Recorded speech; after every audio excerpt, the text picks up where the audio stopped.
Inilah kisah seorang wali Allah yang namanya tercatat di Lauhil Mahfudz, ada di neraka. Dikisahkan, ada seorang sufi dari kalangan tokoh tasawuf yang bernama Syekh Abdul Aziz Ad-Dabbagh. Suatu ketika, malaikat melihat namanya di lembaran kitab Lauhil Mahfudz, ada dalam deretan penghuni neraka. Melihat hal tersebut, malaikat merasa kasihan dan mendatangi Abdul Aziz Ad-Dabbagh. Malaikat berkata, "Wahai Abdul Aziz Ad-Dabbagh, untuk apa engkau ibadah sampai segitunya?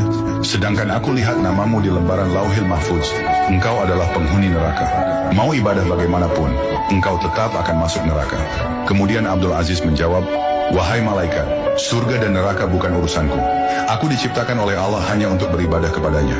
Sebagaimana Allah berfirman, tidaklah aku ciptakan jin dan manusia, kecuali hanya untuk beribadah kepadaku. Mau aku masuk surga atau neraka itu haknya Allah." Mendengar itu, malaikat kagum. Kemudian malaikat kembali ke Lauhil Mahfudz dan melihat nama Abdul Aziz sudah diubah oleh Allah menjadi penghuni surga. Lantas malaikat kembali menemui Abdul Aziz dan berkata, "Wahai Abdul Aziz, ada kabar gembira. Baru saja aku melihat namamu oleh Allah diubah menjadi penghuni surga." Abdul Aziz menjawab, "Alhamdulillah, tapi sekali lagi, malaikat, surga dan neraka bukan urusanku. Aku beribadah hanya untuk menggapai ridhonya Allah. Kalau Allah ridho aku di neraka, ya itulah tujuanku."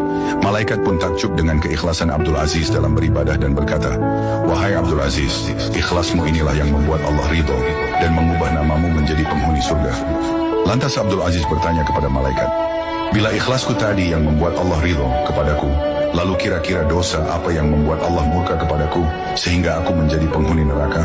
Kemudian malaikat bercerita, "Engkau ingat ketika engkau masih kecil, ketika umurmu sekitar 15 tahunan. Engkau ingat ketika engkau tidur di kamar tidurmu, kemudian engkau mendengar suara langkah kaki ibumu menuju tempat tidurmu untuk menyuruhmu membeli sesuatu di pasar? Karena engkau mendengar suara langkah kaki ibumu menuju kamarmu. Lalu engkau pura-pura tidur padahal engkau sudah bangun. Kau pura-pura tidur agar engkau tidak disuruh pergi ke pasar.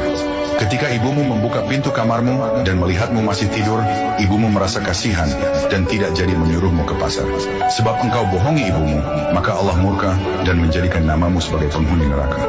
Mendengar cerita dari malaikat, Abdul Aziz pun beristighfar memohon ampun kepada Allah. Semenjak kejadian tersebut, Syekh Abdul Aziz Ad-Dabbagh di sisa umurnya tidak pernah berceramah kecuali tentang berbakti kepada orang tua.